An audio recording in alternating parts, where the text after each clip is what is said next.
Voice with the NRP. This and every Monday, 8:30 to 10 p.m. Join host Stephen Semanas and the NRP candidates as they amplify your voice. Slide over. Good evening. Welcome to Your Voice with the NRP for Monday, February 12th. Of course, this is a program where political debate in the Federation reaches its apex. Tonight's guest, straight out of Brownhill, the ever-incisive and clinical Dr. Patricia Bartlett. First time in for 2024. Oh, yes. Welcome, Doc. Well, thank you. I like that kind of welcome. It's really a pleasure to be here. It's a pleasure to be back. As a matter of fact, I think it's an honor for me to be able to join you. So I want to take this opportunity to say Happy New Year to all those persons who have not yet reached since the New Year started. And I'm wishing everyone a prosperous 2024. It's good to be back, Steve. So how has 2024 been so far? 1 month, a very long January, and now we're at the 12th of February, the shortest month of the year, albeit that it has 29 days this year. How are things going? What are your constituents telling you? Are things getting easier? Things seem not to be getting any easier, and people started off the year not with much hope, because you remember that budget address from the Premier didn't really give much hope to the people of Nevis, and so Nevisians were kind of nervous in the beginning of the year, not wanting to spend because they're not sure how they would be taxed this year. All the promises that were made for the Premier that suggested he was going to come to get us. And so I find that it has been very subdued for the first part of 2024 so far. And I'm just hoping, for the sake of our people, that things would get better. It's not likely that things would get better the way things are going, but I live in hope. And so I want to encourage our people to hold strain. Hold strain. Hold strain. Well, it was a big weekend for the top man in the Federation, Dr. Terence Drew. He tied the knot in Barbados, and he penned a very heartfelt message to the people of St. Kitts Nevis and indeed the world on his Facebook page. Honorable Dr. Terence Drew, greetings to all citizens and residents. It is with a grateful heart that I inform you of my marriage to my wife, Miss Diane Prince Drew. The wedding took place in the beautiful CARICOM sister island of Barbados on 10th February 2024 in the presence of God, as the ceremony was officiated by Reverend Father David Yard of the Anglican Church. The ceremony was attended by my mother, my son, and my sisters, and the close family members of my wife. I therefore officially introduce you to Miss Diane Prince Drew. We ask for your prayers and support as we embark on our new life together. Thank you, Prime Minister Honorable Dr. Terence Drew, and a beautiful picture with the Caribbean Sea in the background, and he sealed it with a kiss. It looks like marital bliss here to me. Good. And that is the true spirit of integration. And that is a CARICOM spirit right there. Because I understand she's not from Barbados, I understand. She's from St. Vincent, and there was a bio which was circulating. Yes, I think she's from St. Vincent and the Grenadines. And the diplomat, and I think an attorney. And then they got married in Barbados. With, some people from Nevis, I understand. People from Nevis were there? I don't know, St. Kitts Nevis. St. Kitts Nevis. St. Kitts Nevis. So he's taken this Caribbean integration thing seriously. And I'm glad to see that. Yeah. Well, I wish them well. I like to see people getting married. I like, because the thing is, Steve, the way things are going, I think we need to get back to that kind of family that we used to have, with the mother and the father in the same household, and the children, of course. And so I'm hoping that, and I'm wishing them well. Well, Kervin Milo Box Freeman, of course, he ran against Congress Maynard in constituency number 3, West Bastair, in the last general elections, and always on Facebook posting some light-hearted stuff. He penned a beautiful poem, a tribute to Mr. and Mrs. Drew, And then yesterday morning, he said, for the first morning in 29 years, that I woke up to a married Prime Minister of St. Kitts and Nevis, referring to Sunday, February 11th, 2024.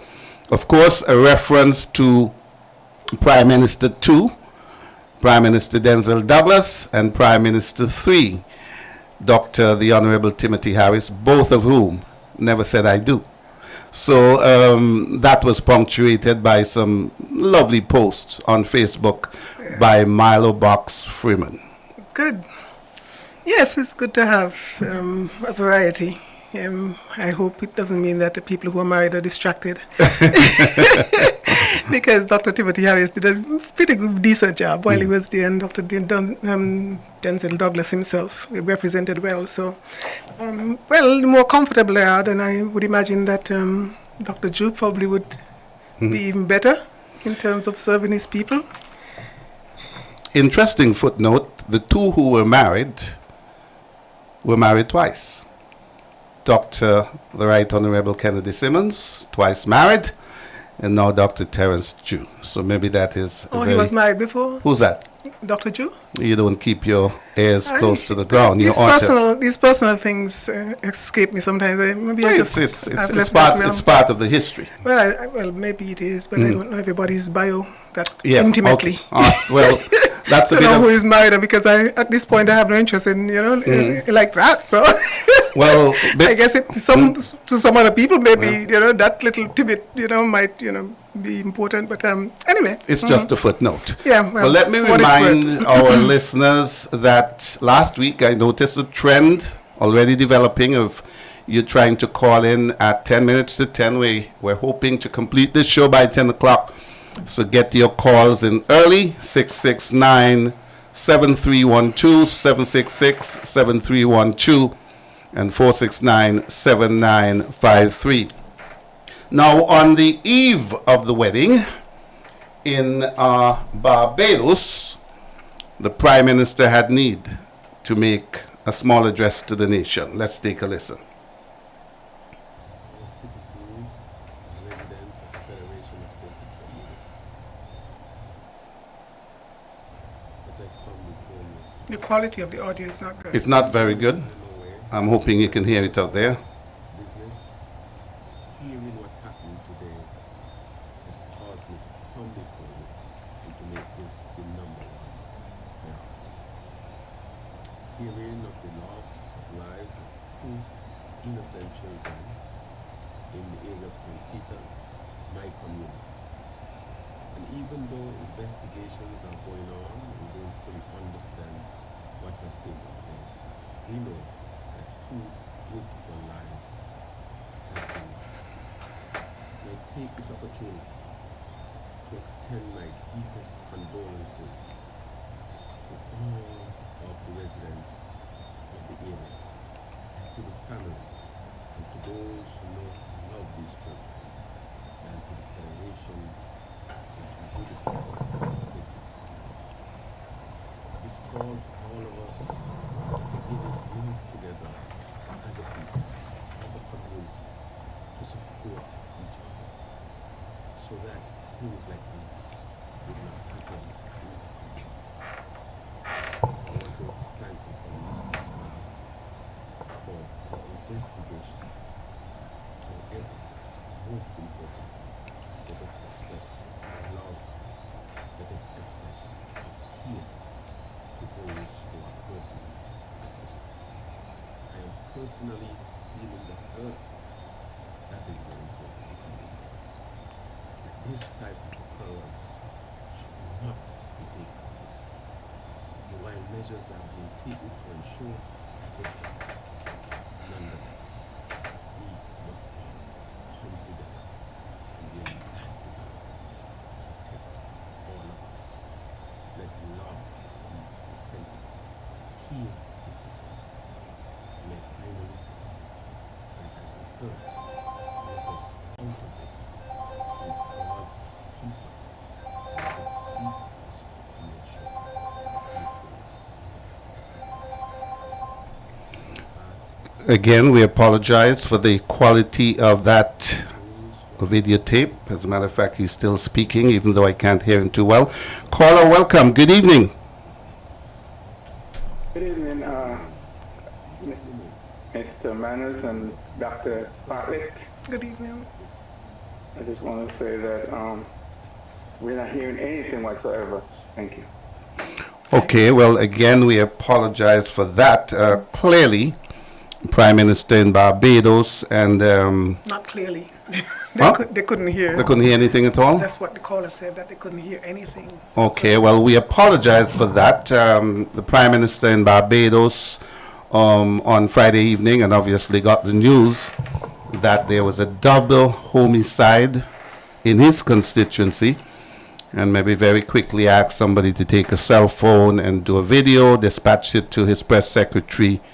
Quality not good, but basically he was expressing sympathy for the loss of 2 young children in St. Peter's, his constituency, and asking for the nation to come together. He said, though even I'm on personal business, that is getting married in Barbados, he wished to reach out to the nation.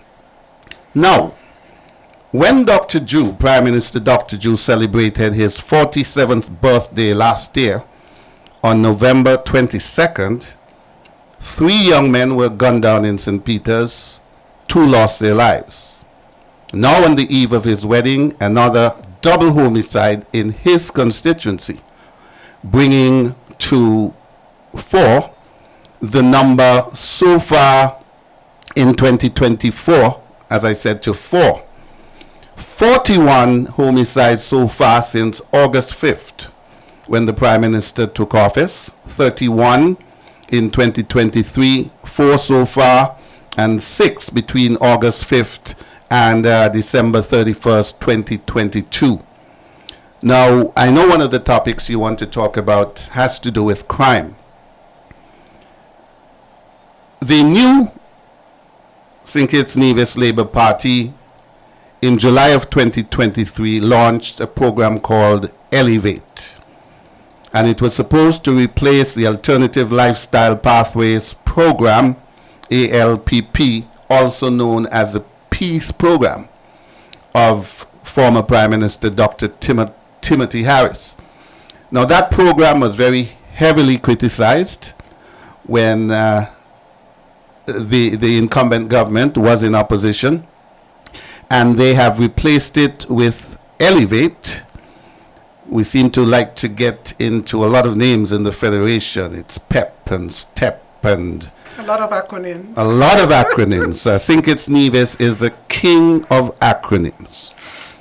It is on the record that there have been 41 murders from August 5th, or homicides, to today, February 12th. As I said, 6 in the first 4 months under the government of Prime Minister Terence Drew, 31 in 2023, and 4 so far. Just when I came here this evening, of course, St. Vincent and the Grenadines have had a very difficult time with crime. 52, their record last year, moving from, I think it was 41 or 42. They had another one today, taking them to 6. They have a population of 104,000. We've got 50,000, and we've got 4 already. Is this Elevate thing working? Well, I can't say that the Elevate is not working because I don't know what the targets are. I don't know what the objective of the Elevate is. I have not really seen a comprehensive document that states exactly how this thing is going to work, and what the targets are. And so I can't say it's working or it's not working. I guess that is left up to the people who have these metrics working with as to how, what is this they're going to measure it against to come up with, such a determination as to whether or not it's working. What I know is that for us, crime fighting is not at the level that would make us feel comfortable as a people. I prefer not to use the same metric that you did in terms of trying to assign these homicides under particular administration. Okay. I would prefer really to stick with the international standard, which really is the per capita, murder rate. And that concerns me. Because when we look at where St. Kitts Nevis is, if we were to be honest, we are probably the highest in the world as it relates to, and the way they calculate it is per 100,000, like you said. So if last year we had 31 in December, and I don't know if that was the final number. 31. 31 Yeah. for 2023. I would prefer to work, Okay. with 31. But it's not 31 for 100,000. We have to multiply that by 2 because we're just 50,000. So it means that we would have been at 62 per 100,000. That exceeds even Jamaica. That exceeds Trinidad, Ecuador, those other places that have a real difficult time in terms of curbing the homicide rate. We're not talking about the other crimes and other serious crimes. We're talking specifically to homicide, and that is concerning in a small population such as ours. Because the other day I heard someone opine that this lady who was cautioned on a ship that she came in on to be careful in St. Kitts, and they couldn't understand why the concern. As far as they're concerned, St. Kitts is not any worse off than any other place. But when you look at how things are being measured in the international arena, it means that St. Kitts ought to have the reddest flag as it relates to be cautious when you go in this particular jurisdiction. And that, for us, is concerning because the economy is bad enough as it is. And when investors in particular look at these statistics, and they do, they are going to, at the end of the day, surmise that this jurisdiction is not one of the safest jurisdictions to do business in, and they would shy away from us. And then our politicians are wondering, why is it they cannot get investors to stay? Well, we have to make sure that we do some housekeeping. We have not been good at interpersonal conflict resolution. Our young people are not being taught, whether in school or in church or at home, how to manage, how to maneuver when they come into conflict with other people, and that's not good enough. So it means we must put more focus on that strategy in terms of how we relate to each other. I remember when I went to school, when I went to vet school, and the first week, during what I call orientation week, the first week, I was obligated to attend a class that dealt with humanity. I had to go, and not that I was a bad person, but I had to subject myself to it because this is a part of my training. I have to understand and have an appreciation for life. And I think that is fundamental. We must have respect for life, all forms of life. There's no joy, there should be no joy in you killing a crappo, jumping across the street. It's not bothering you. Yeah. You know? And from early, we see kids engage in those kind of things, and nobody's telling them stop. I mean, we have to do better as a nation. And like I said, I don't know what the various components of the Elevate program, if they offer anything as it relates to conflict resolution, as it relates to parenting, because a lot of parents sometimes, they think that they can't divorce yourself from the problem.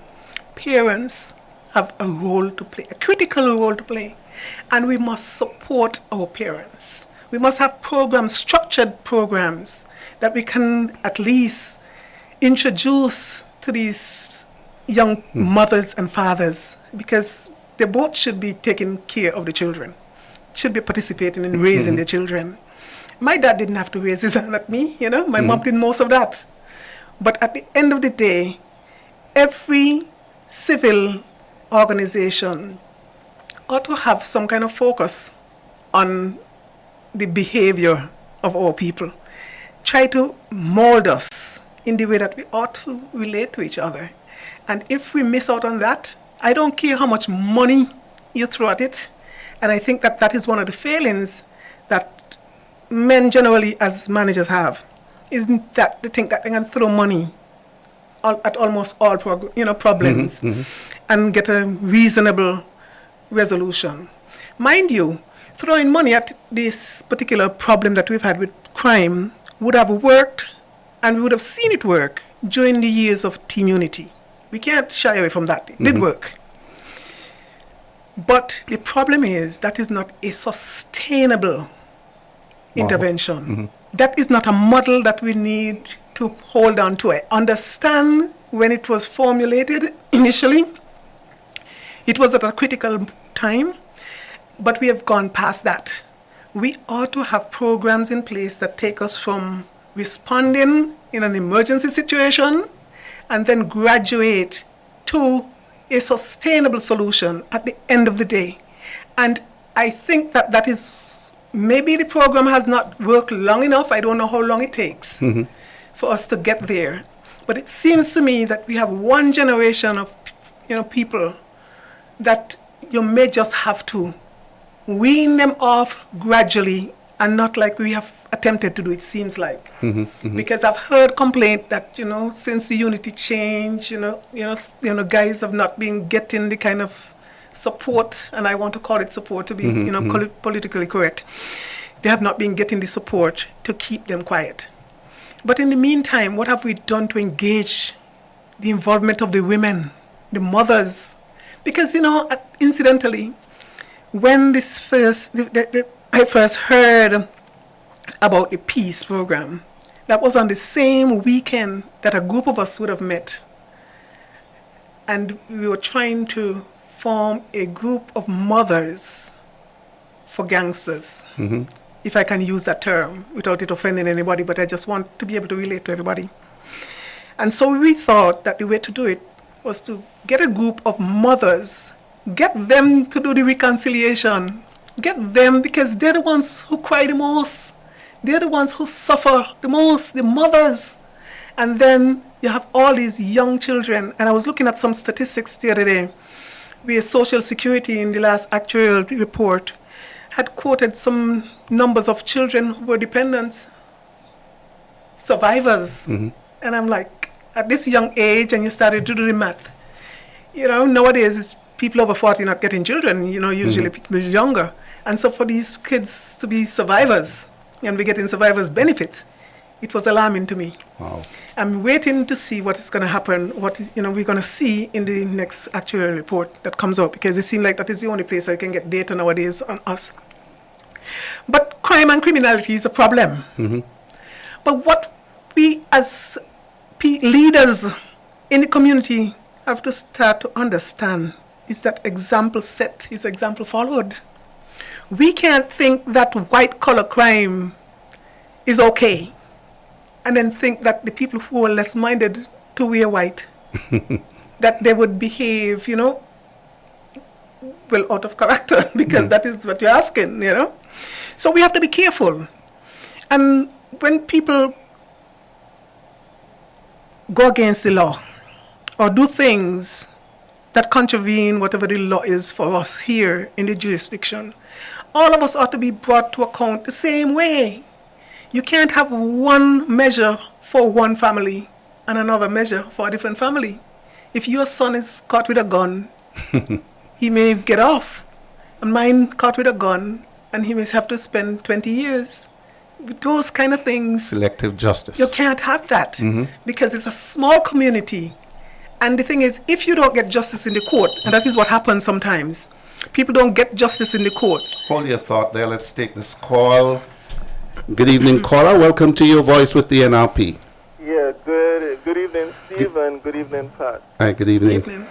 Yeah, basically, I just wanted to comment on the peace program before.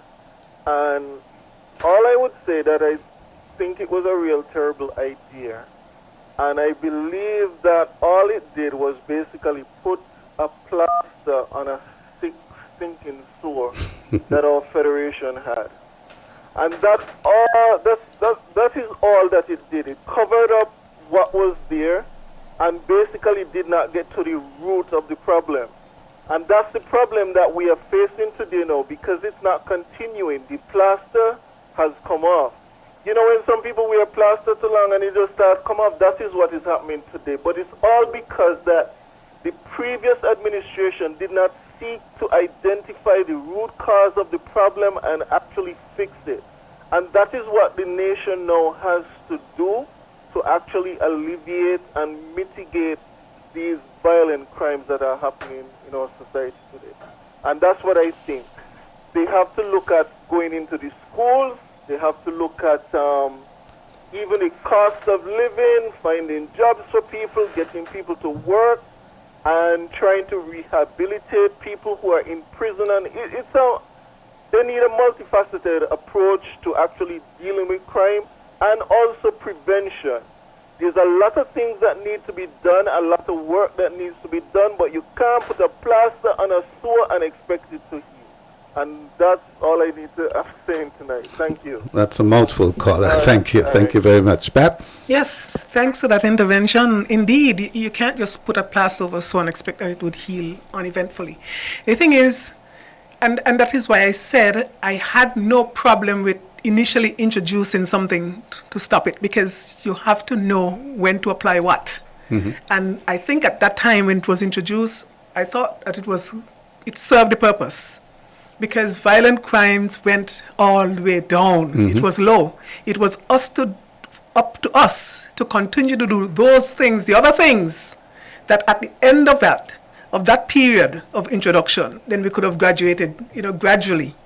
Because the thing is, you don't expect that you're going to have these guys unless they go in church, just to turn around overnight. Yeah. That is that is not realistic. Mm-hmm. That's unrealistic. And so, I like I said, I don't know the different components of these things, but what is happening now again is unfortunate. Whatever gains we could have made, and I don't know, I think we could have built on them. Mm-hmm. If it meant prolonging the plaster over the sore, because sometimes you have to dress the sore, mm-hmm. So that it doesn't look too unsightly. Fester. But, well, really, it's cosmetic, because what we did was really cosmetic. We really wanted to, like he said, like the caller made the observation, to put something over it, to cover it. And there's nothing wrong with that, because you don't want it out there and want them people to continue killing them, and then put a stain, so you cover it, but you have to attend to it. Mm-hmm. Just like, whether you remember we have a sore, you have to go to the clinic every other day or whenever, but you have to have some measure in place to deal with what the problem is. Else, like he said, you would have the festering. But the thing is, we can't just isolate one set of crimes. Mm-hmm. Because if we are people who are minded to break the law, and that's what it comes down to, breaking the law. And I talk about my experience, about my introduction into the profession that I went into. And for me, it was, I'm not going to say it was a godsend, but it opened my eyes as to the way we ought to approach problems. We ought to have a baseline that everybody, you get everybody there at that level before you move on to other things. Everybody coming in ought to have an understanding. Steve, is not only you didn't go to church, but the morals that we get in the society really basically emanated from the church. Mm-hmm. So we got the commandments that told us not to do all these things. And there are some people who are not going to go to church, and they don't know the origins of these societal norms either. And you can't blame them, because we have shied away from teaching these principles, these general principles that allow us to get along and have respect for each other and not kill and not do other things.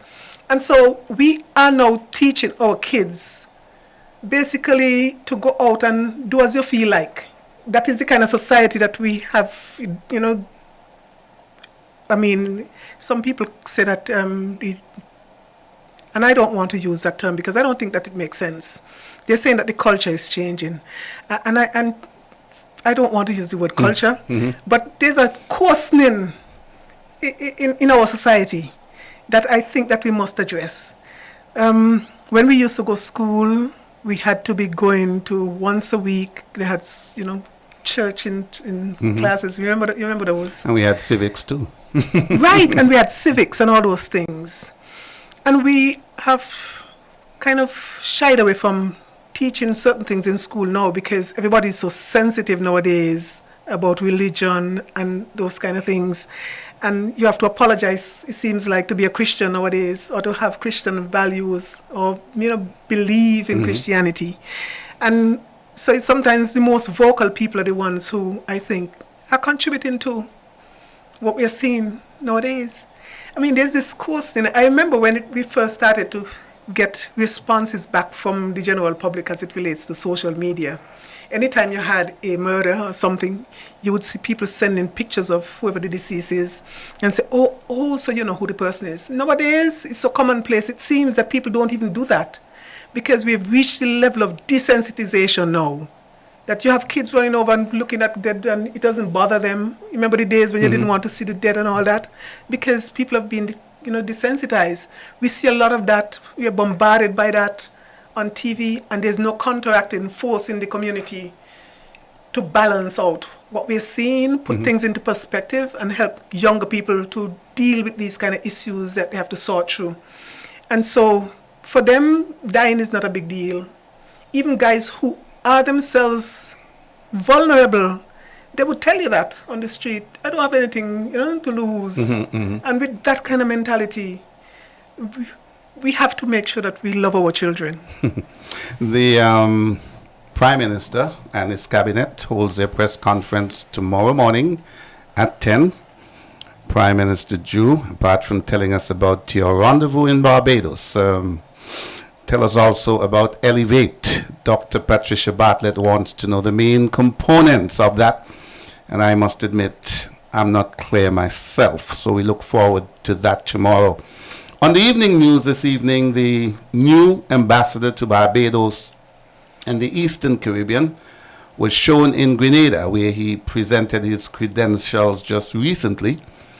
And one of the things he's advocating is that the U.S. sets up an ATF office in Barbados. That's one of the first things he wants to do. That has to do with, I think, Tobacco and Firearms Agency.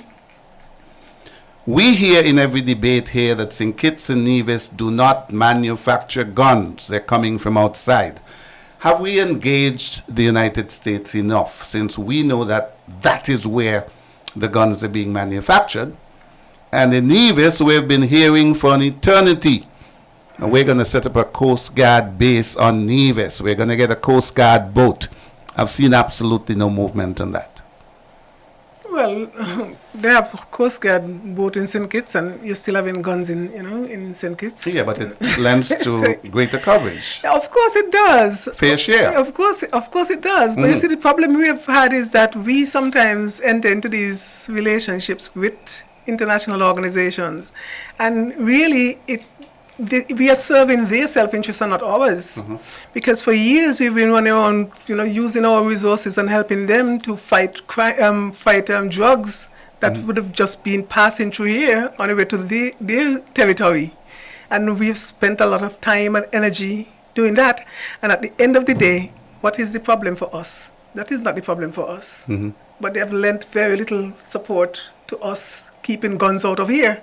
But we are trying to help them to keep drugs out of America. Yes. And so I find that it has been a lopsided relationship. They've always used us for their own means. And it's up to this Prime Minister if we're going to continue in that vein. Because if we're not going to extract something, and I think that the relationship should be mutually, beneficial. And if we're not doing that, I don't see why sometimes we align ourselves with people and fight their wars. And when time comes for us to fight ours, then we're left on our own. So we'll see how he negotiates that. I don't know that the Americans setting up in my territory is necessarily a comfort to me, because like I said, most of the times they're self-serving. So I think that we need to come up with strategies and build programs and ask for quid pro quo, we do something to help you out and you do something to help us out. Now let's come home. I mean, Nevis. Last week I expressed that I was at a loss to figure out why the Premier's last press conference was held on January 30th. Everybody knew that the icon of the seas was arriving in St. Kitts and that it would be a big story. Yet his press conference was placed on that day.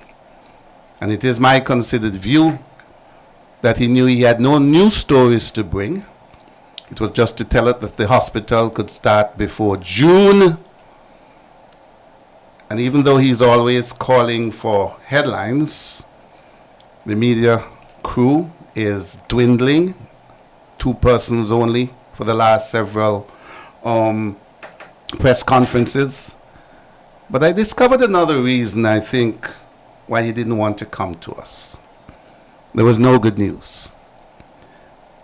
Minister Counselor of the High Commission to the United Kingdom, Mrs. Elsa Wilkin and Brister, was terminated.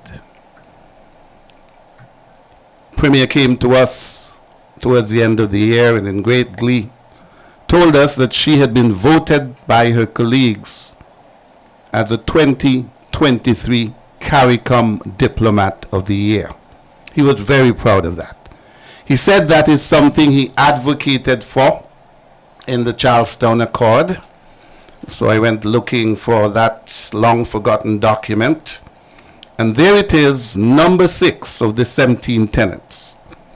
The appointment of ambassadors and consuls and other diplomats to represent the people of St. Kitts and Nevis will only be undertaken after consultation with the Premier of Nevis.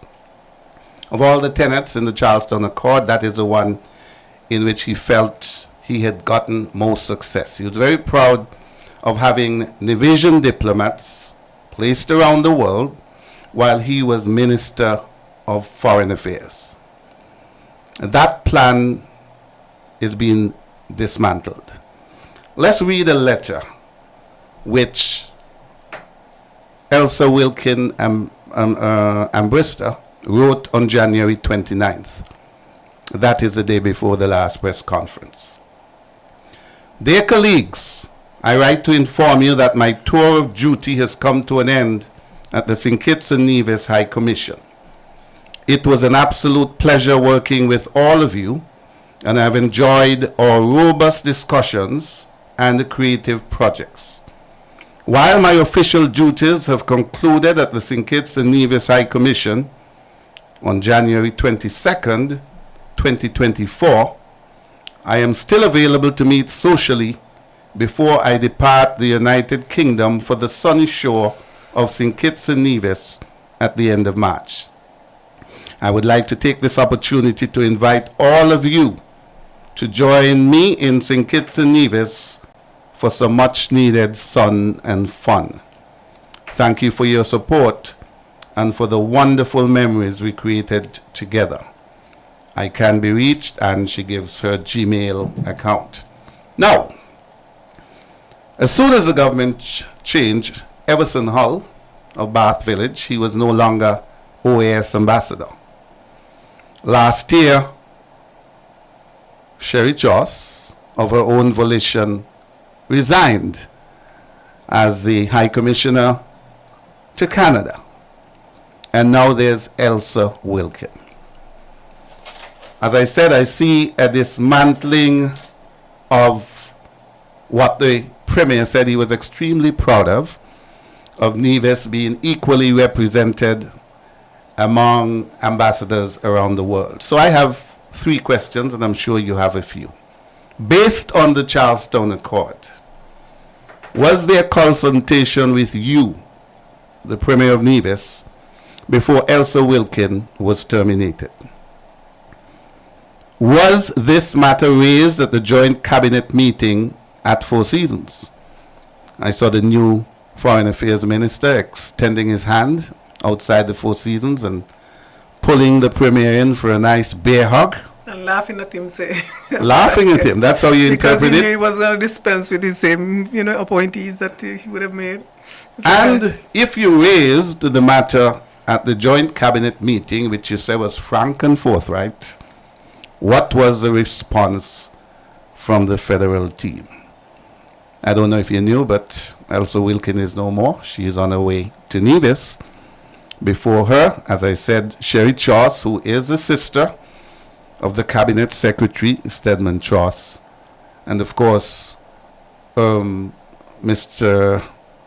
From Bath Village, Everson Hall, was gone before you could blink at it.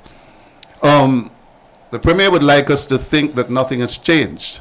In fact, to manifest that, he keeps a tight bond with the Prime Minister, giving up his position as leader of the opposition. But the Premier should come to us. And you notice what happened after that press conference. He was gone. And of course, his program on a Wednesday night went first to Troy Liberd, and then it went to Mr. Culturama, Eric Evelyn. Any thoughts on what's happening with divisions in the diplomatic corps? Well, we're back to square one. That's the way you would have been treated before, and we're back to that. You made mention and you're questioning him as it relates to the Charleston Accord, but that has no bearing now. Well, you recognize that? Well, he said that it didn't have any accord with the present government. Right. But there's a basic tenet. Well, that's politics. See, you don't expect that they would serve indefinitely because obviously when a government comes into, they're going to want to install their own people. So I don't think that that comes as a surprise. It doesn't come as a surprise to me, really. I would be surprised if the ambassador did not ready herself for her departure. Having seen her two colleagues previous to that who would have, in short order would have vacated. I don't think that I don't know that she had any diplomatic immunity. No pun intended. So I thought, I'm sure that she would have been prepared for that. I don't think that comes at a state. I mean, ambassadors come, ambassadors go when governments change. That is not anything unusual. And right now, your premier doesn't carry any weight now. Okay, because I was getting to that. He's not relevant. That is what made him proud things. For what he penned in the Charleston Accord. And we see a dismantling now of divisions who are in the diplomatic corps. One of their own accord, but two were sent packing. Yeah, and so... You understand it? Yeah, I understand it. It's politics. And I mean, there wasn't any firewall around any of them, built around any of them, because this was just an accord that had nothing to do with the present government. It had something to do with unity. As much as unity, has been talked about and discarded. I mean... You showed everything. Everything goes with unity, and he's the one who would have orchestrated the demise of unity. And he said he's happy he did it. He's not happy. He says that, but you and I know that he says one thing and means something else. I mean, who could be happy with the results? Come on, let us be real. I don't think. I think he was embarrassed, and I think he feels bad. Like all other divisions, I feel bad that Sherry had to give up her position in Canada. I feel bad for Dr. Hull, even though I thought that he was not necessarily placed in the right place. I thought that with the kind of deficiencies we had in the Premier as it relates to his economic or lack of an economic should have been an economic advisor. Yeah, I strongly believe that. Yeah, and I think you have said it before. I thought we could have benefited from that. But be it as it may, the Premier is not relevant at this time. So I don't even know why you want to reference the accord, because that went at the time when he said he gave the ultimatum, we're either going to resolve or dissolve. At that point, I mean, he made the dumbest move in politics. I mean, I don't know of any history book that is going to record this as a strategic move. Because it didn't benefit anybody on this side of the Narrows. And it really put a lot of people in distress in St. Kitts as well. Because all those PAM people, who would have been working and would have been sent home without a plan because they didn't see this coming, he should be apologizing to all these people for the disruption in their lives. It shocked me. I went to St. Kitts, the day of Icon of the Seas. There was not a lot of business going around. I walked up 4th Street, didn't see a single tourist. And I understand why that happened. There's been a lot of talk about that. People were pulling me aside to talk politics. I was shocked that on a day like that, politics was engaging people's minds. And I don't know if you know, they've got a new name for him over there. Well, I wouldn't know what the name is. I've heard patches with one name. I don't know if that is still the name. It's the same one. Okay. Petitions in regular conversation and referring to him as that. I was embarrassed, really. Well, Well, he has not done us a service. Yeah, he has really done most of us a disservice, and a lot of us were disappointed. Nevis should not have reached to this point. We have slid back quite a lot. We have lost a lot of gains. But he said he'll write a book. He'll tell his story. But of course, if you write a book, you can sharpen things or shape things in the way which may not be the reality. You're speaking about the reality. As far as he's concerned, it's a win for him, but it was a loss for the nation. Not just only Nevis, but St. Kitts. Because, for all intents and purposes, St. Kitts and Nevis does not have an opposition in the Federal Assembly. It has been made null and void. Absolutely. Yeah, and we understand why. But of course, he's good at fiction, so maybe it would be. It might be a fiction book. Well, it must be in that section. Uh-huh. It must be in a fiction section. It can't be in a non-fiction section, of course. No, you have to be telling the truth. To have, So I wish him well in writing his book, but a lot of people are aggrieved. I mean, he has disrupted the lives of so many people just by behaving in a way that was very selfish.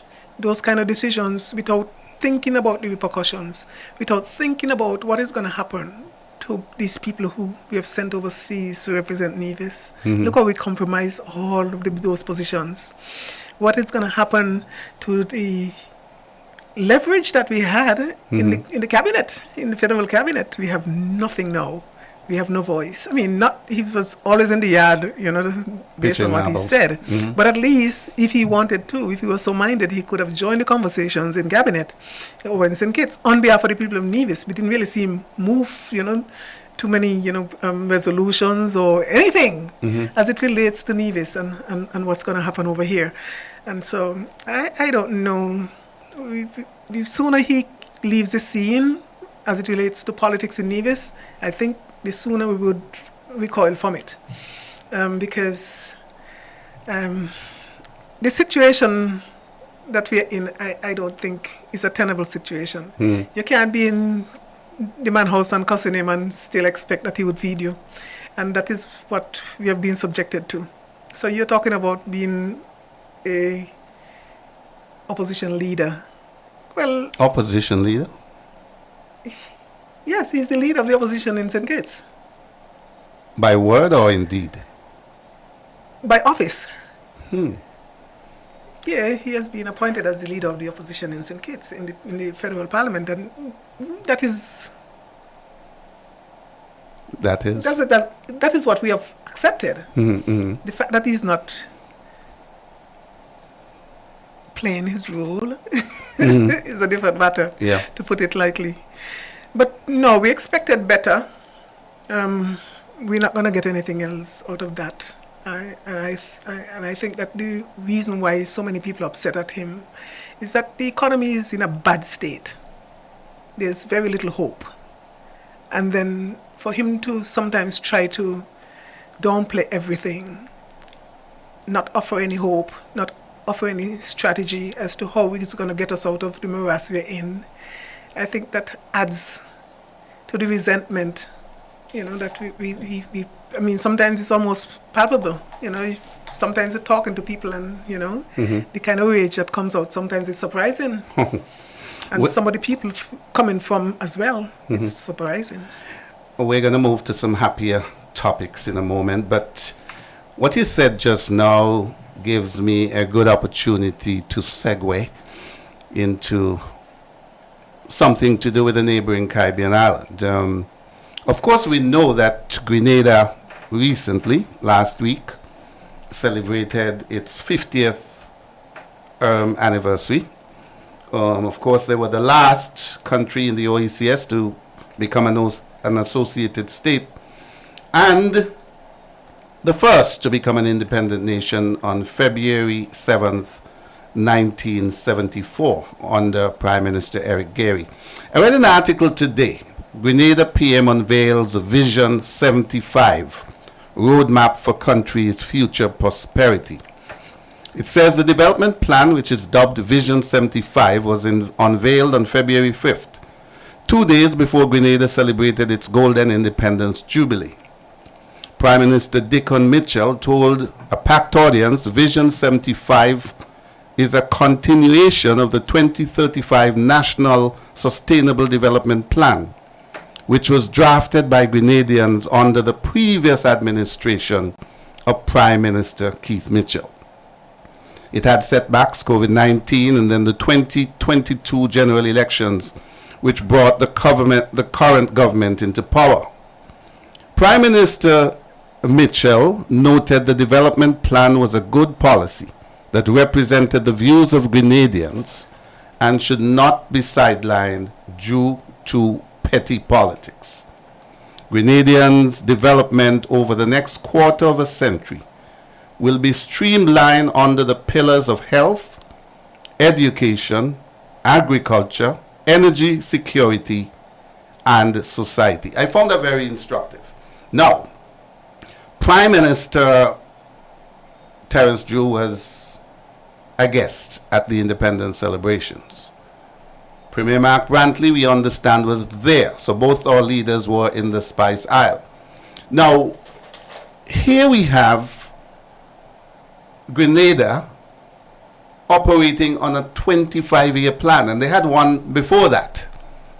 It was devised first under the prime ministership of Keith Mitchell, no relation to Dickon Mitchell. But here we have statesmanship carrying on the policies of your predecessor and coming up with a very well-defined program. Around here we used to hear about 5-year plans and 10-year plans. I submit to you that in these islands we're running haphazard government. And if you need 2 examples, I'll provide them for you.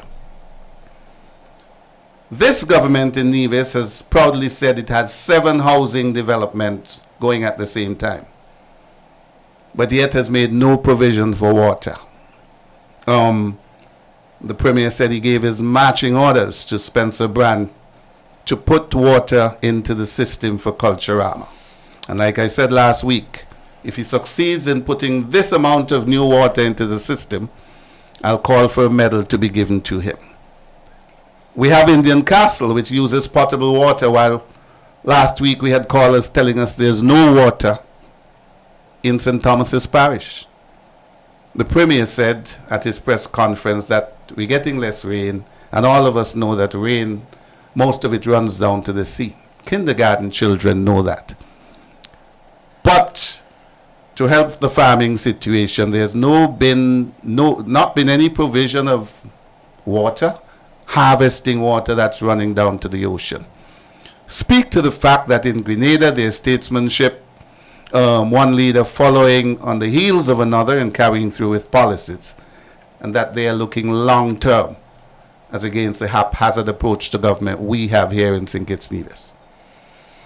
Well, I don't want to be too critical of St. Kitts because maybe they have a plan, a development plan. I hear them in agriculture talking about 25-25. And well, we're part of that. That's a CARICOM initiative. Yes, but remember that we don't have monies over here to execute anything. So people who plan usually have money, to execute the plans. It is troubling for me that we have not articulated any development plan, but we're being voted into government. And people seem not to understand that these are basic requirements in order to assess whether or not someone could really make a difference and develop the country. They must have a plan. These sometimes they have, on the eve of an election, they would come out with a manifesto that promises all kind of things. At the end of the day, you don't know what the goal is. It's just all these lot of promises that not necessarily connected to each other. There's no overlap. There's no, you don't know who has oversight over what. It's just what you term it to be haphazard. That is not development. I've been very critical of the CCM-led NIA for quite a while now, even before I declared my candidacy as an NRP candidate. And they couldn't deal with that. Because I worked in the government service, and I would have seen the years when we used to have 10-year plans and all that. And within recent times, you don't see anything like that. Nothing coherent, nothing to determine where we go, no roadmap to where we're going. You just hear people sometimes bandying around these fancy terms. Oh, you must have a pathway. You need a pathway to this and a pathway to that. All it means is you must have a plan. And I've suggested to them that it is easy, just like Deacon Mitchell would have accepted what was there and decided to go along with it. It's the same way I would have said, look, the Sustainable Development Goals, that is a framework that you can work with. Just adopt it. Because ultimately, the goals that are there outlined would take us to the place that we want to go in terms of making life easier for our people, eradicating poverty, which is really a critical element in the whole scheme of things, making sure that we have prosperity for everyone, not just prosperity in St. Kitts, because prosperity in St. Kitts without, and you cannot say prosperity in St. Kitts is prosperity in Nevis because St. Kitts have a plan, we don't have one, we can just ride along. It doesn't work like that. I mean, if somebody in Brownhill cannot access the prosperity in St. Kitts, in Basio, in Sandy Point, what good is this, prosperity in St. Kitts to me, in Brownhill? Unless we're going to build a bridge, which is long overdue, by the way. And so when you hear the Premier and his, I don't even know, we call them ministers, they're just blowing in the wind. There's no direction. There's no vision. And without a vision, the Bible said, People perish. People perish. But we need that. We need, if we're going to say we're going to have visionary leadership, and those are words that the Premier used to use, He's very good at coining these terms. And we're not seeing the vision. We're not seeing where it is leading us. We need to be able to put it down, write it down. My grandmother would always tell you that. You write it down. She can send you to the shop, and if you ain't write it down, you ain't going to remember. Yeah. We must know where we're going. We must be able to evaluate at what stage we are. And I keep asking, where are we relative to the Sustainable Development Goals, which the entire world would have accepted that this is a pathway to progress. And so if we all adopt these measures, by 2030, we can get there. But there's a plan, there's a roadmap, and for each component of the 17 Sustainable Development Goals, they showed you how to get there. They showed you the kind of things you need to be focusing on. In 2024, 6 years out, we shouldn't still have water insecurity. We shouldn't still have renewable energy or energy insecurity, period.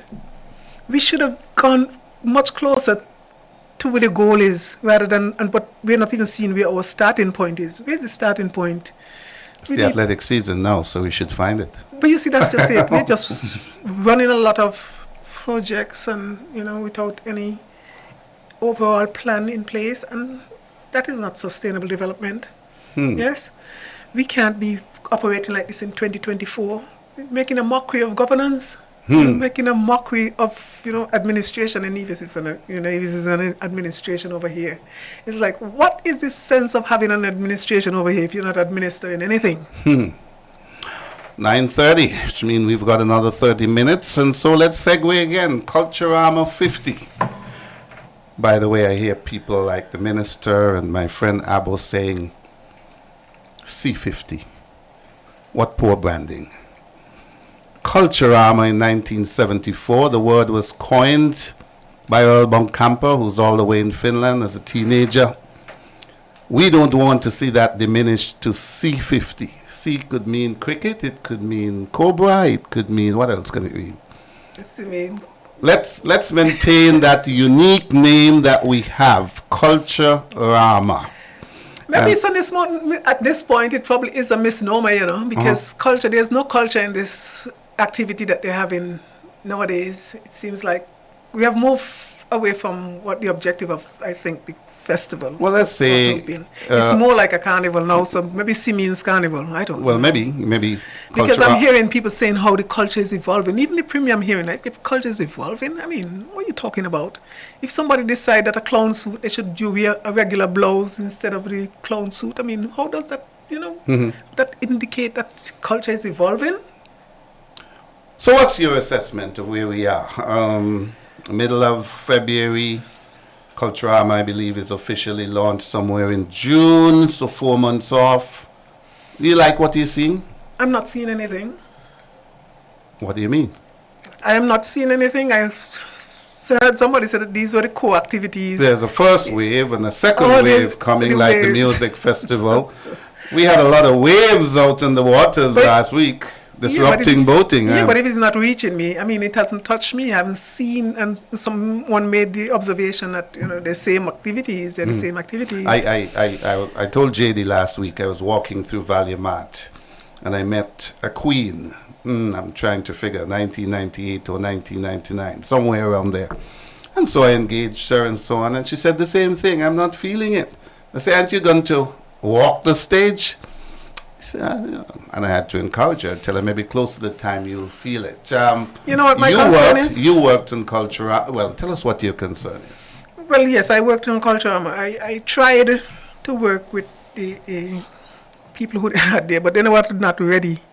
They were not ready for progress. I would have introduced the Poets in the Square, Yeah, I know which I that, thought yeah. was a worthy, activity during the day, to engage people during the day since nothing was going on.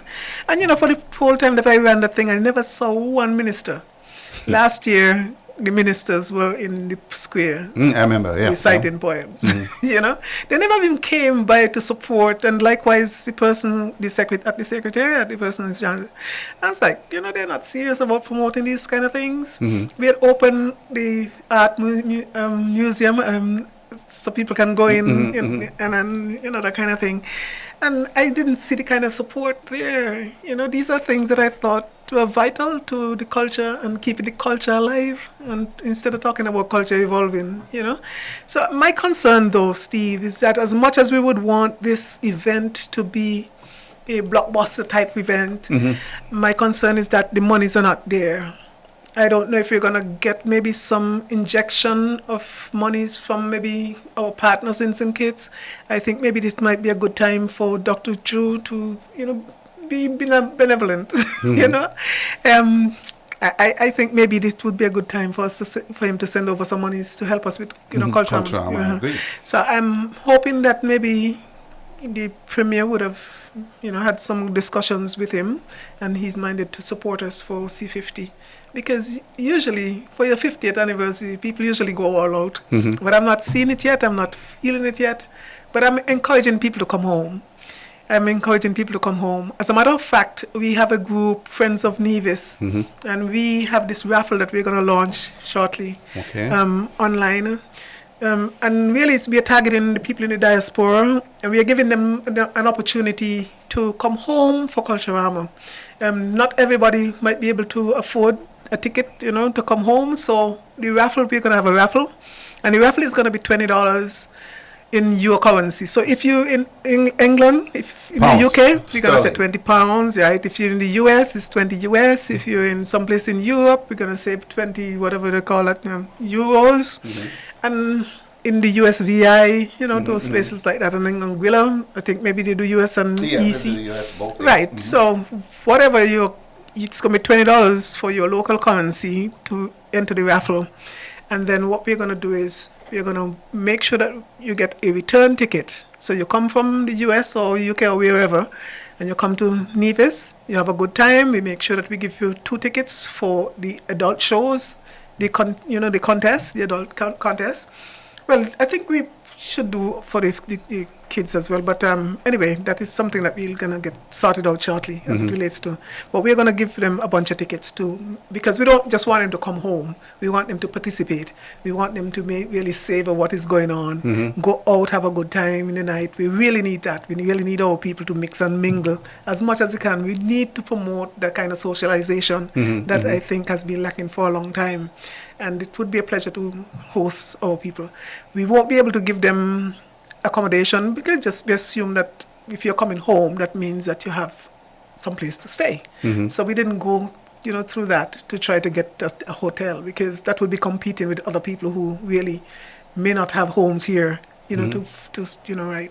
So we return ticket, and you get tickets for all the shows.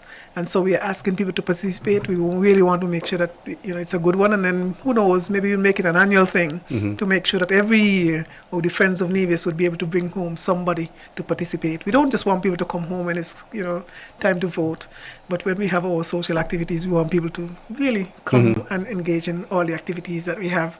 So I think that is exciting for me. Had I been overseas, and then I would, whether I could afford it or not, I would try and do raffle. Plus, it's for a worthy cause. So, yeah, we're going to try and raise some funds as well. So we're appealing to our people to get involved. We want to energize our people, get them hyped up to come home.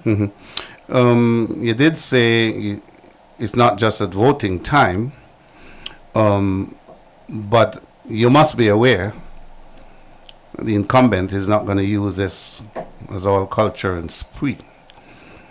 People are already telling me that politics will be at the core of this. There will be a lot of politicking of the people coming home, maybe with a view to an early election.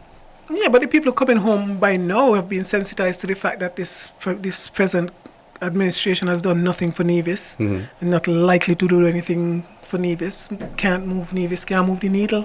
They have had such a long period of time to prove themselves, and as we usually say on this side, performance matters. They have not performed. Why would you want to do that to the people who are living here? And get us, leave us in a pickle again. No, I think that because if we look at the results from last time, what I understand is that they would have moved at least 900 people, and if you're going to bring in 900 people and win by less than 300, it means that we had a lot of defectors. So let him bring them. Let him bring them, because I don't see anybody who would come back here and hear the stories. You don't come back here and look at what we would have achieved over a long period of time and give these people credit for it. You have to look and assess them for what they would have done with over $500 million in monies that came over from St. Kitts, in addition to over $1 billion that they would have collected in taxes locally here in Nevis. And just look around and see what they would have done with such monies. They've squandered all of it, and we have nothing to show for it.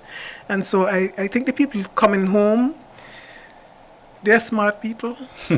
All people are smart. I'm going to give you an opportunity in a while to talk about the election petition case, but Carlisle, before he left the studio, was telling us there's a new release out that the much anticipated high school championships to be held in Nevis at the athletic track at Long Point will be no more. If you've got the release, give us a call. If you've read that yourself, please give us a call and inform us. The Premier was really looking forward to that as a demonstration that, you see why we built a Mondo track, because the people from St. Kitts could come over, and if we didn't have it, there'd be no track in Nevis. But I even saw posts from one of the colleagues saying that we don't need stands anymore, because there are tracks around the world that they've been to, which is basically a tent city. But we've heard those excuses before. The petition case. Well, yes, just to update the people that we have concluded on that matter, and just to briefly, recap what would have happened. Remember, we had an election in December the 12th, 2022, and because of the irregularities that occurred then, we decided to mount a petition against, and we served the Premier plus 5 other defendants, to include the supervisor of elections, the returning officers, and people like that. And so we took it to the court. We filed our case, and apparently we had some technical issues, some hurdles that we did not clear efficiently, to put it mildly. And so on a technicality, the other side would have filed a case, what they call it, something to throw it out. So just to keep it in layman's language, they said to the court that we didn't do what we were supposed to do in the time that we should have done it, and so they asked that the judge draw the case.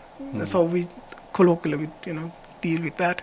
And so the judge said based on precedence, because that's how the court operates. It doesn't operate independently like you think in terms of independent thought. It's like, okay, somebody would have looked at something similar before and they would have ruled this way. So because they would have ruled this way, that tied our hands to rule the same way. That make no sense to me. That doesn't seem progressive, but that's the way the court operates.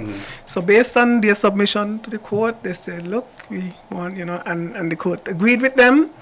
And so they said, well, okay, because you lost on that, we have to pay costs. So this week, I had to go back to court, or last week, sorry, I had to go back to court to answer to that.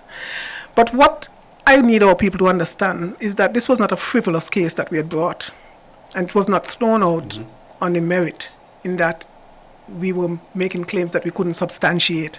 We were making claims that we had credible evidence to substantiate these claims. For instance, I didn't get an opportunity, and that is why I don't understand how this court system, could still be operating this way in a progressive, democracy. I walked into a polling station up in Marion Heights in the church, and I met this guy who works for Public Works. You know him, Danny Williams. Actually tampering with the ballot box. Tampering. He was cutting these quick ties to put on a lock. No, he has no authority whatsoever. I don't know what he put in there, but the box was compromised. That kind of information, that is against the law, and that is information that we could move forward on just because something was not filed the way the court said it was, stipulated that it should have been filed. Technicality. So the court didn't hear that. Our people need to hear these things. I don't understand how, as a victim, the court could deny you an opportunity to state your case, And so we had to deal with that. And the thing is, that was not the only station that he interfered with, because my polling agent, who was stationed at the Cicely Brown Integrated School. Let's take that call. Good evening. Welcome to Your Voice with the NRP. Good evening, Mr. Manners, and good evening, Auntie Pat. Good evening. Why, it looked like I was getting the last shower. Man, you got 16 minutes to go, so you're in better time than you were last week. Go right ahead. Okay, now, I don't know if you realize that, and this is for Auntie Pat, I put a post up today regarding some persons who are deceased and who ended up on the list, a list that was issued in January of 2024. I'm just calling you to tell you, please keep a keen eye out, because this is no joke. They got persons who have been deceased more than 5 years, and they are on the list that was issued in 2024 January. So, please, every single candidate, you all pay attention to the list, because it's not just there by mistake. Those names are not there by mistake. And the thing that bothers me is that the names that I saw, every single one of them were staunch CCM supporters. May their souls rest in peace, but that should not be. So I'm saying to you, Auntie Pat, Janice, JD, Gohan, everybody who is involved in the process, keep an eye on that list. Look at it like a hawk. Do not let anybody pull no blinders over your eyes. This next election cannot be business as usual. Good evening. Thank you.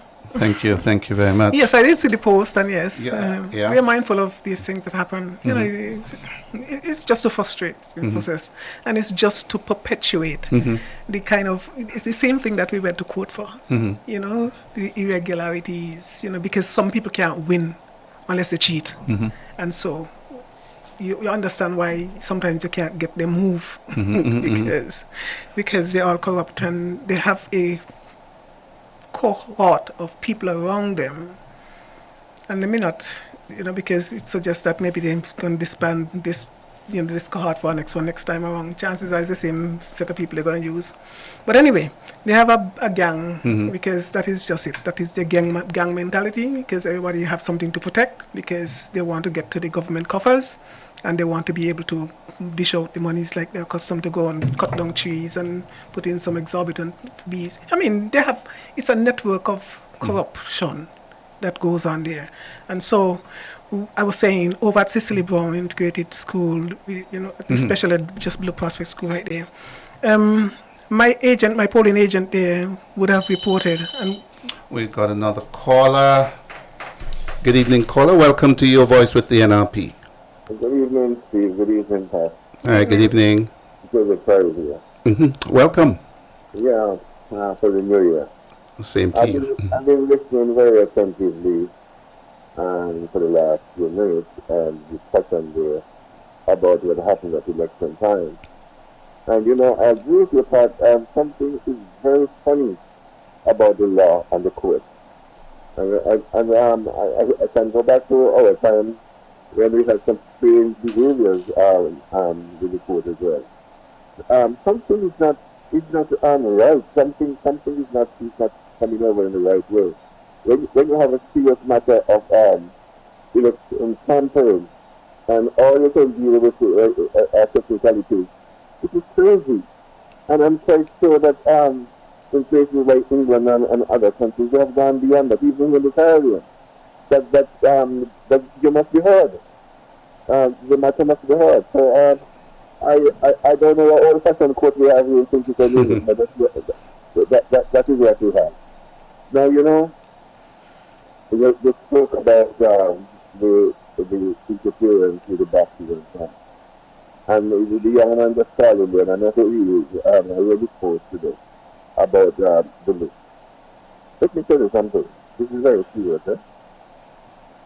In the past, it has happened that you have removed names and lists, and when the final list comes out, those names are back on. Yep, I experienced that. The Prime Minister, when he was in the opposition, spoke about corruption in the electoral office and things. I understand that they have done some work on the electoral office and things. I don't know what happened to the electoral office and ministry. Maybe he and the English have been working very well. Maybe it has been doing a great job. But if I know what I know, since honesty left Nevis, I don't know that there has been a person placed in charge in the Nevis office. I know they had a young girl there from the countryside. I don't know what her position is. But from the complaints that I have heard, shenanigans gone in the electoral office. Is the Nevis office running so well that corrections can be made in things that the Nevis should be left alone? I am very concerned about this. And I do not see how you can have proper elections with that office there.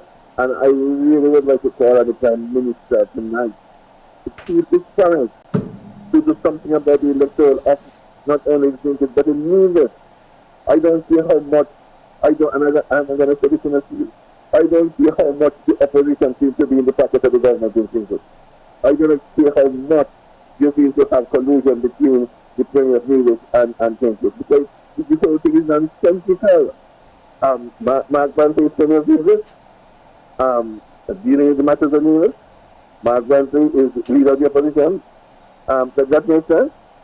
That can make any sense to the people of Nevis and especially the people of Trinity. The whole thing sounds like a racket to me. That's how it sounds. And I hope that the matter of the reform of the electoral office is not swallowed up and submerged by all that is going on. And I'm deliberately speaking tonight because I know people think like me, but they are afraid to speak, and I am speaking. I am not against any political party. I am not against the Labour government in Kentucky. In fact, I have presence idea that right is right, and we can't have the people of Wales being bamboozled. It must not happen. It must not happen. Must not happen. Good night, good night, Steve. Thank you so much Yes, for good weighing night. in. They say we are growing sustainably and developing maturely, building resiliency. That's what they told us for Independence 40. I think we're going nowhere fast on important matters in the Federation. Pat, Wayne. Yes, so as I was saying, we have all this evidence, to point to election interference, to point to we had double balloting at right there at Marion Heights. We had the returning officer taking over from the presiding officer operating, in the wee hours, in the final hours of the thing. How do you do that? How do you present your work and then you end up checking it again, all those kind of things went on. And we got no opportunity, and it is frustrating. And not only that, it is a disservice to democracy. It is an attack on democracy when people cannot freely choose a government to run their affairs. And all this interference, it's unfortunate that it happened, but these things apparently, they're not just start to happen. Apparently these people are well good at it.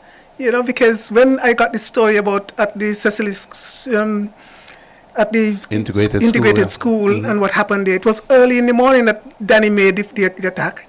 He came and said that he got a call that, some luck story. What Danny have to do with luck and ballot box? And I had my people who would give the affidavits, to support that. And it's frustrating that you can't get a hearing. In a progressive democracy, these things shouldn't happen. You should get a hearing. And I agreed with Mr. Parry, who supported that. So, fast forward, I'm the kind of person who I like to stand on principle. And I would have said to my lawyer at the time, they said you're going to have to pay costs, but I'm not going to pay Brantley one dime more than what the bill from my lawyers would be, because it can't be fair. And I would go to 1840. I would let them send me to 1840 because I didn't have nothing to lose. And that was my position. And I was staunchly going to stick to my position. And that was last year in February. This year, I recognize that it seems like we're going to get an early election. And that would play in Brantley's favor. So I said, you know what? It's not just about me. Because I would go to 1840. Because Brantley was not going to get one dime more than $15,000 from me. And that was my position. But, like I said, I had to put that aside. I had to lap my tail, and I went to the court. But I don't think that we've been dealt with very, I wasn't comfortable leaving it up to the judge. Let's take this call at the 11th hour. Good evening, caller. Welcome to Your Voice with the NRP. You've got a minute. Good evening, Steve. Hi, good evening, Kaz. New Year to you and your panelists, Steve. Yeah, thank you very much. Steve, the caller is so right. The one just called there, the gentleman, he come like he overseas. But he's so right. We're not going to tolerate them nonsense in St. Kitts and Nevis no more. We want fair election. You can't gerrymangling and using no electoral office for your own personal gain, because you is the ruling party. We're not gonna tolerate that. And I'm asking you all to agitate. Don't be afraid, and the people of Nevis must hit the road. Agitate. This is what this thing called politics is about. Don't make these people feel like Nevis and think it belongs to them. All kind of little boys with the scampish ideas feel they could just pull wool over the eye. Like the jacks them wearing no Desmond Tyson used to catch in when I was a little boy around last year.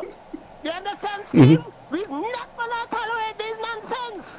I don't want Guys, Steve, have a good night. Caller, don't go yet. I want to ask you a question, because we were talking a little earlier of how the two Mitchells in St. Vincent in Grenada, though on opposition sides, have come together for good for the Grenadian people.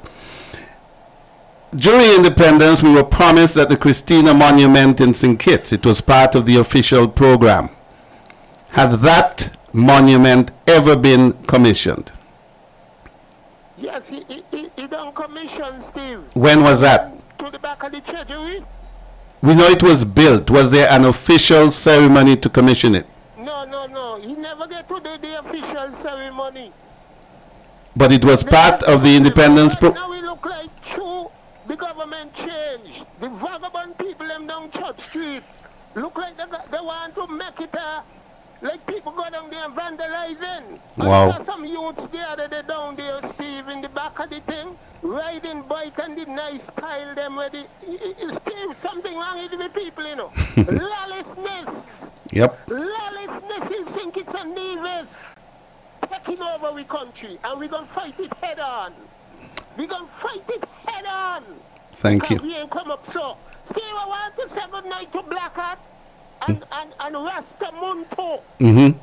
Bad Village. And my good friend Banky, the agriculturist. Mm-hmm. Tell the man Banky, we're going to keep fighting because we have to feed the people. And Banky's doing a great job. And I hope the rest farmers in Nevis understand that you all could be self-efficient and not dependent on government. Once I out there and doing things for yourself, I ain't got lay up behind them.